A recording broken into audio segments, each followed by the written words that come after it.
There's been a lot of discussions on this channel and with many other content creators around the One Ring, how to solve the problem of both its price and playability. It's just kind of ubiquitous power in the modern format and how that's driving its price upward, not only with the fact that there's no reprint plan for it, but also the fact that honestly, it's just one of the best artifacts ever made. And in this video, I wanted to talk about a certain solution that someone provided here. One content creator talked about potentially restricting a card like this in the modern format. Now we're going to go over the pros and cons of this, kind of try to talk about this from an overarching perspective here. So let me know what you think in the comment section down below. If you believe the One Ring should be banned, then definitely leave a like on the video. If you think it's way too powerful in modern, then leave a like on the video. But if you don't think it's that great, or if you think it's kind of restrictive, honestly, as a deck building piece, then let me know what you think in the comments down below. I'd definitely like to have a bit of back and forth. I think I'm definitely on the side that it's a bit too powerful, but I'm not really sure if I'm on the side of banning just yet. I do have my own grievances with, you know, kind of Nadu a bit, but more so grief as a tier 1 grief hater. But the One Ring could change my opinion soon. But let's talk about it. You know, 4 cost, the One Ring, you know, many of you modern players noted it as the indestructible artifact.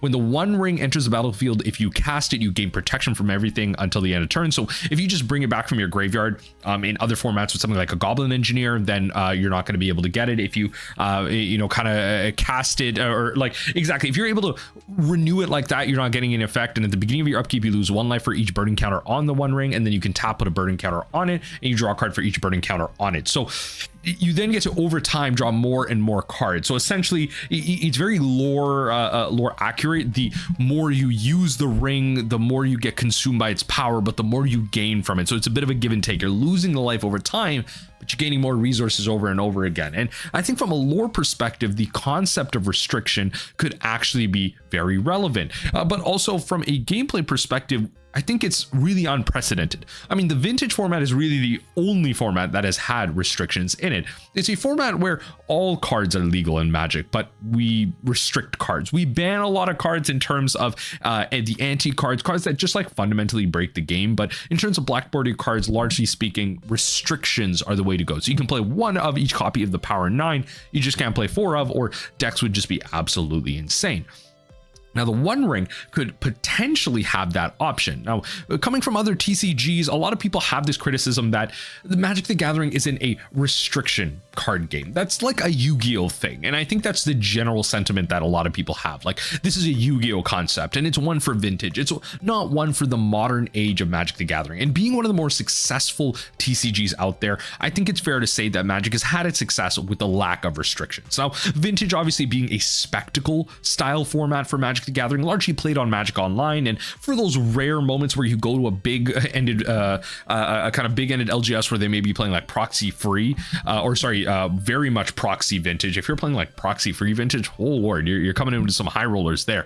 But the One Ring there can provide that option to potentially introduce a restriction. And I want to talk about that from a lore perspective. So many of you probably are Lord of the Rings fans, being a fan of this channel, but maybe you're not. Maybe you don't know that the One Ring, the lore of it, 1 ring to rule them all, 1 ring to find them, 1 ring to bring them all, and in darkness bind them. This is very much a quote from the movie, the books themselves. So for those of you that watch the Lord of the Rings, you're probably very familiar with the intro that Galadriel had in the beginning of the movies, talking about how many rings were forged by Sauron through trickery to provide to the realms of men, dwarves, and elves, and in a way give them to the lords to ultimately bind them with the One Ring. The One Ring would ultimately then be used by Sauron to take control of those other rings. Now, something like that doesn't necessarily exist within the card itself, but it is one of those cards where if used by the person itself, it kind of, again, takes power from you while giving you resources.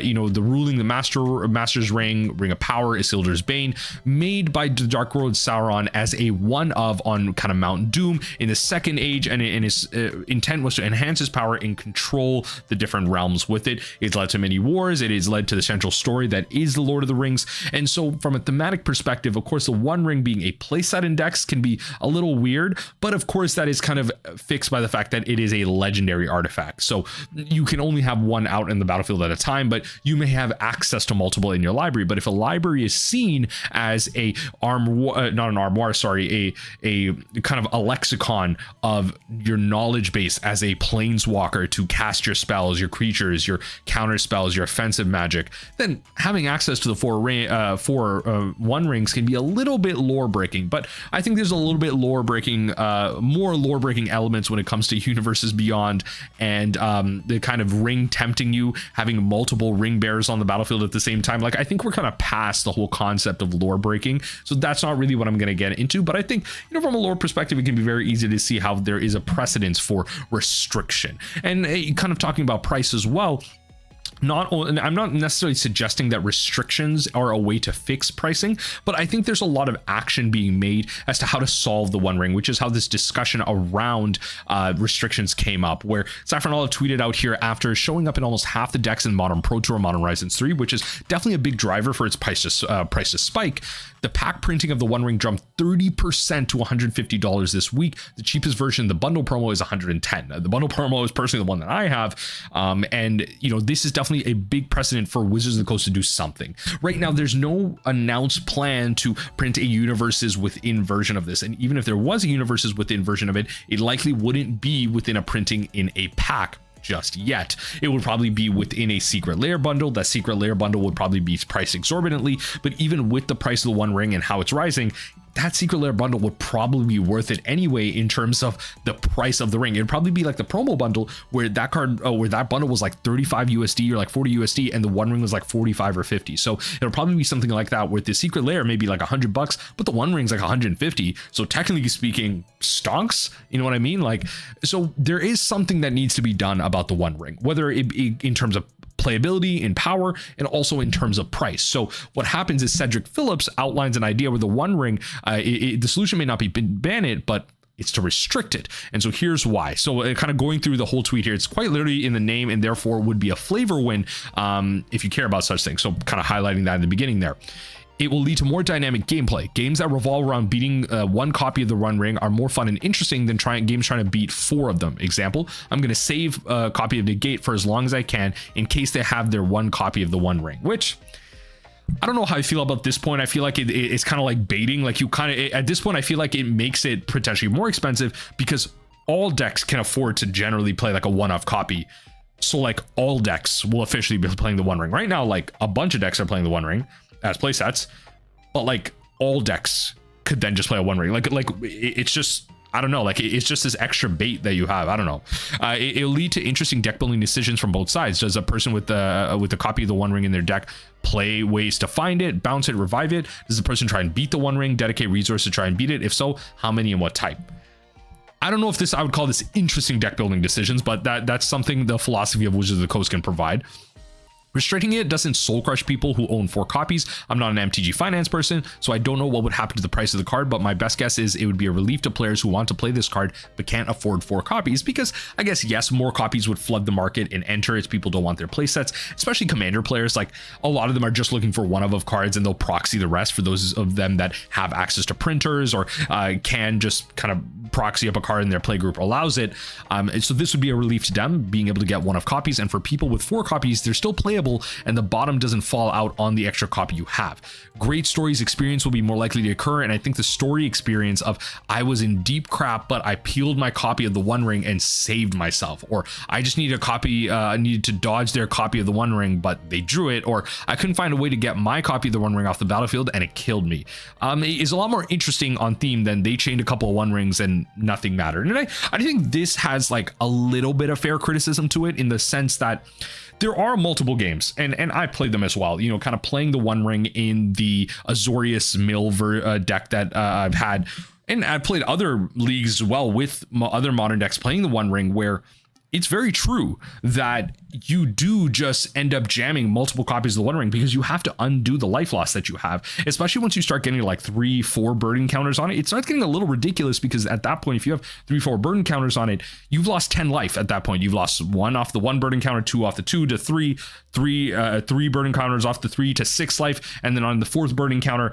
you know, like you probably put that on, maybe you've drawn a One Ring by then, so maybe it's just 6 life, but you've lost a lot of life over the course of a modern game full of fetches and shocks that can be really painful. So finding that other ring is very important. And so this criticism of having to chain together multiple one rings is very frustrating for the opposing player to play against, because not only does it create that fog effect, but it gives continued resources from there. Like on the turn that you play that one ring, you probably like tapped it to draw 4 cards, then you play the new one ring, maybe tap it to draw another card. Like you're continuing this fog effect and continuing this world of resources in a world of Modern Horizons 2 elementals as well, where you want to be drawing multiple cards. These decks are playing solitudes, they're playing subtleties, and probably not griefs and everything. Like the grief decks aren't necessarily playing the one ring because you can't pitch it to grief, and it's a very expensive card in a deck that really wants to play like relatively low to the ground.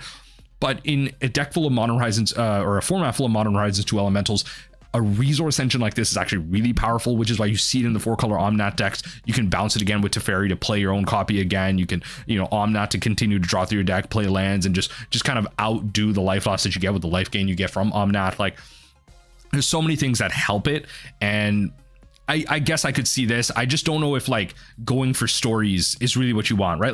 Like, I don't know if this is exactly the correct way to curate stories and good gameplay in Magic versus just better card design, which the one ring, I don't know if restricting the one ring, like this creates a precedence. That's the big thing. I haven't read the last part here, maybe he talks about it, but this creates a precedence for restrictions, which I think is a very slippery slope. And Wizards of the Coast has talked about it over time, where they don't want to get into these whole slippery slope ideas, right? Like they don't want to get into the world, especially you see this in the Pauper format panel, talking about the pre-ban of something like Cranial Ram, talking about how this creates a precedent of pre-banning or banning before something is released. Like they're very careful to do things like this. And so I think a solution like restriction could not be great. But as things currently stand, there's nothing really interesting about gameplay involving the one ring. Fair, which is a shame because the card is well designed, in my opinion, with regards to what it should be in the context of Magic. That's also fair. I think the card is actually really powerful. It's not necessarily broken in my eyes yet, but it is extremely powerful. I will admit that. I'm just not currently on the train that it needs to be banned just yet, but in a future metagame I could be convinced of that. But we live in a world where the outcome of games involving the one ring is often just watching someone chain them together, or hoping the person with it bricks off. Solutions beyond banning the card are just letting people continue to play for them to exist. This is one of them, and again, it's in the name of the card. So completely fair, I think, from a lore perspective and from just meeting the requirements of the one ring playing one in your deck, perfectly fine. I get that. But it's also kind of self-managed in the fact that it is a legendary artifact. So I think Cedric Phillips, I think you got something to say here. You may have been cooking with this tweet, but it may have just been some TV dinner type of cooking. You know what I mean? Like, you have some points here. In a world where I'm hungry, TV dinner might be fire. Generally speaking, I had some dinner. I'm feeling pretty good. Like it's not that much cooking. So I'm not really sure that I'm on this whole like restriction train with the one ring. And kind of Saffron Olive continues this. In general, I don't want to see Modern turn into restrictions rather than bannings, but I could get behind a one-time exception for the one ring. Would solve the power level issues, but also could be a big flavor win. So this like, I think, the next person here talking about how this creates a variance of issues, a big no for me. I think it would be fine as a one-off thing. If everything was restricted rather than banned, there's a risk you end up with Vintage, but a lot of decks just play one of restricted cards and a bunch of ways to find them, which I think could be bad for Modern. And I think that's the key here. We now officially have a second restricted format on the Arena client that is timeless. So the concept of restrictions are now actually more widespread for the average Magic player. It is not hidden away in something like the Vintage format for older, stalwart, like more experienced Magic players to experience maybe something on Magic Online. Restrictions are more widespread. It is more common. So I think like the shock value of it isn't as large. I think the average newer player that may not be playing formats like this are playing something like Timeless or are Timeless adjacent and are taking into consideration the fact that cards are restricted, that is an option, that outside of Yu-Gi-Oh! Magic the Gathering does something like this. So again, precedence exists, but does that mean that we necessarily bring that precedence in for the Modern format? I'm gonna say no. Like in general, I get all this kind of conversation here, but in general, I'm gonna say no. So I also do have to finally bring in a classic memer and crap poster here, Mara Rosewater. WotC should restrict the one ring in Modern. In fact, they should restrict every card to just one copy, and then you have a legendary creature that you can then cast over and over again from a special zone. God love Commander, eh? the slow argument that once you restrict the one ring in Modern, everything truly is Commander.